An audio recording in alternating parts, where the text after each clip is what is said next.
I'm Logan Crawford, and right now on Spotlight, we're joined today by a wonderful author. His name is Kevin Pettit, and he's written a powerful book. It's called Still Rambling Down Life's Road. It is an insightful book that provides an in-depth look into the challenges and experiences of living with a traumatic brain injury, also known as TBI. Drawing from his personal diary, the author shares his struggles and triumphs, turning what could have been a detriment into a profound asset for his new mission in life. We're delighted to have this very talented author join us here today on Spotlight. We thank the team at Authors Tranquility Press for helping us put him in the spotlight today. And we ask viewers like you to support writers like him by subscribing to our channel and by purchasing his wonderful book. The links are below the interview. Kevin, great to see you here today on Spotlight. Nice to see you. Let's start with the beginning. Your book's a lot about dealing with a TBI. How did you first suffer a traumatic brain injury? Well, I first suffered, I was a professor at Carleton College in Minnesota, Northfield, Minnesota. Mm-hmm. And I had taught there for about a year and a month. And I was driving with my wife. She was driving, I was in the passenger seat. Our son was behind us in the middle of the car in a Subaru wagon. We were turning left on a highway that had been a highway a couple miles earlier, but then the speed limit was necked down to 40 miles per hour, that is. Mm-hmm. And then we're waiting at the light to turn left into a smaller road, and the car behind us honked, and the light had turned yellow. It turned yellow or red, depends on who you talk to in the accident. So we started to turn left, and a king cab truck ran the yellow or red. I think it was red, really. Ran the red and impacted our Subaru wagon right exactly where we're sitting. And they did accident reconstructions after the insurance company did. And they determined that when she hit our car in the king cab truck, she was traveling at more than 65 miles an hour. Wow. And it was a 40-mile-an-hour zone. Amazing. But that hit you're right so vulnerable because you're making a left across that lane of traffic, and, right. and bam. And and it hit right where I was sitting in the car. Awful. Yeah. And I'd imagine the injury lasted months in the hospital. Tell us about your recuperation. Well, I don't remember. That whole story that I just told you about what happened at the accident has been told to you by other people, right? I don't remember that at all. Right, right. My last memory before my accident was taking my son and my wife. We went apple picking a couple days before. This was in October in 1998. And my first memory after the accident was waking up in a hospital. I didn't know where it was, but it was in Colorado. It wasn't even in Minnesota. And my first memory is, you'll like this. My first memory after the accident is of 4 Denver Broncos cheerleaders had come into my room at Craig Hospital in Denver. They've made a habit of going there ever since once at Christmas time of the year, ever since a Denver Bronco football player was injured there. Right. And so they come in to cheer people up, and 4 of them kissed me on the cheek as they left my room. So that's my first memory after the accident. Well, that's not a bad memory to have. We'd all like to have a memory like that. You must have been like, am I dreaming or is this really happening, right? Exactly. 4 beautiful women kissing me, right? That's wonderful. Exactly. But when the accident happened, I was taken Hennepin County Hospital in Minneapolis. And I was there in a coma for 11 days and then semi-conscious for another month or so. And then I was transferred to Craig Hospital in Denver because Craig Hospital specializes in brain injury and spinal cord injury recovery therefrom. And it's essentially the best in the world. It's really a good hospital. So in a moment, your life is changed. Totally. A moment you can't even recall, your life has changed. Yeah.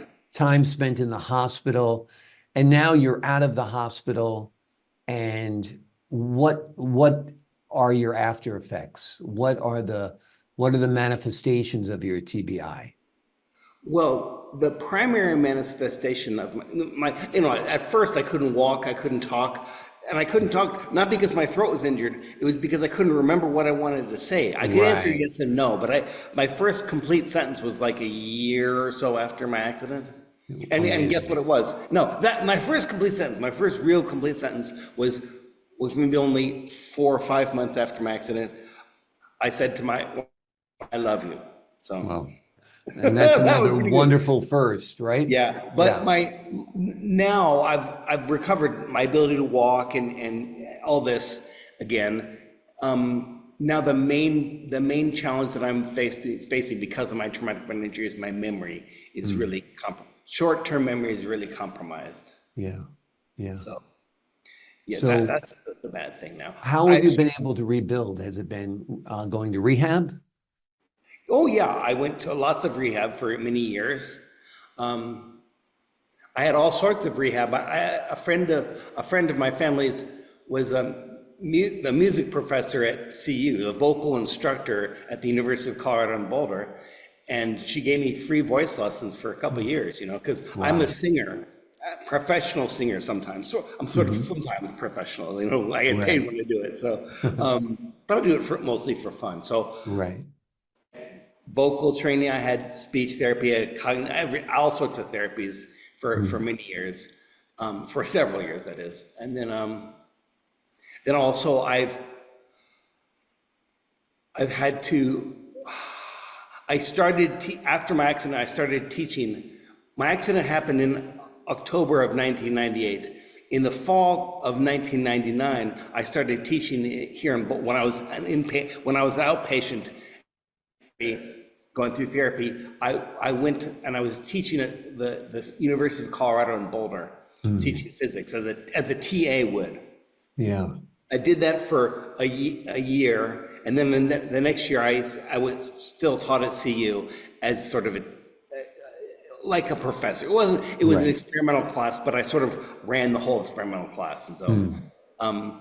And then I went back to Carleton College and I taught there on a limited basis for 2 years there. And then they did a tenure review, and I was told that my teaching wasn't up to their standards. Mm. And Carleton is a very, very, particularly the physics department. The physics department was, before I got a job there, it was ranked #1 in the country for undergraduate education in physics. Wow.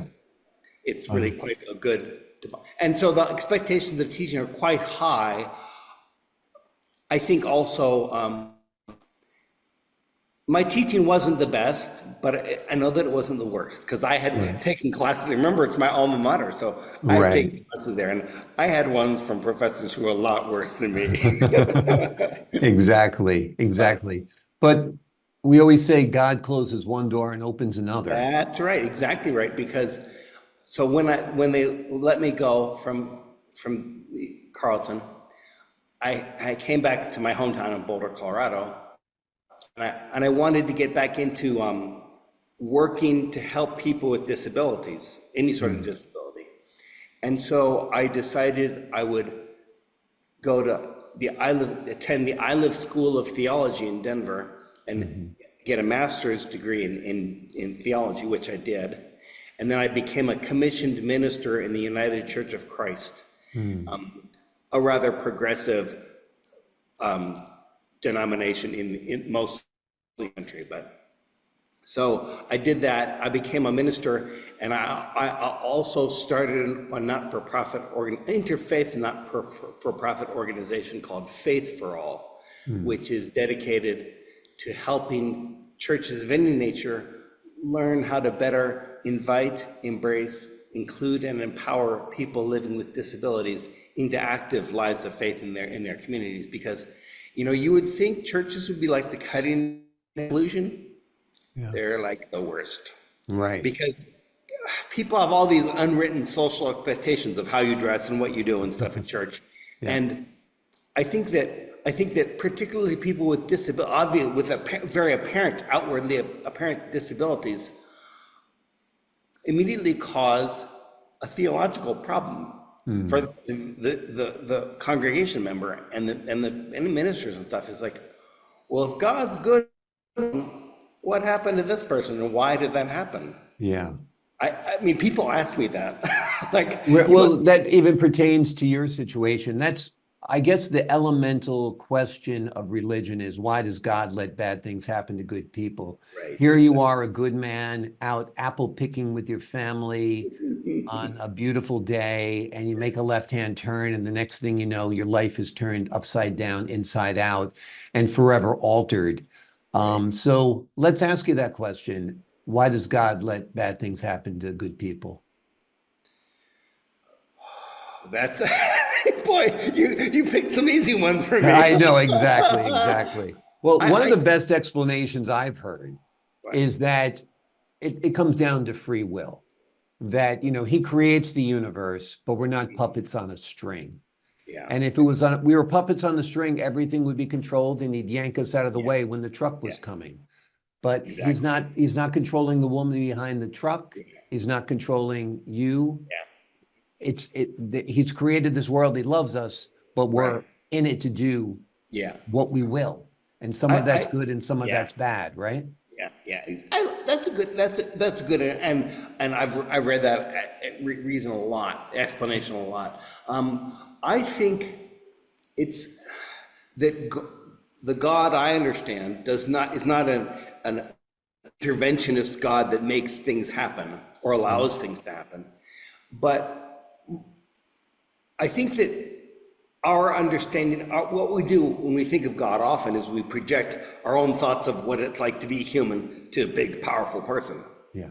And I think that God is a little more subtle than that. What I think of God, I think of God as in everything, part of everything, everything leading to more life, vitality of life.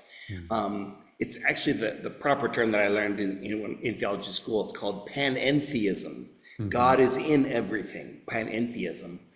And so God was a part of the people of an emergency crew that was getting me out of the car, my body out of the car, which it took them 2 hours and 45 minutes to extract my body from the car. Amazing.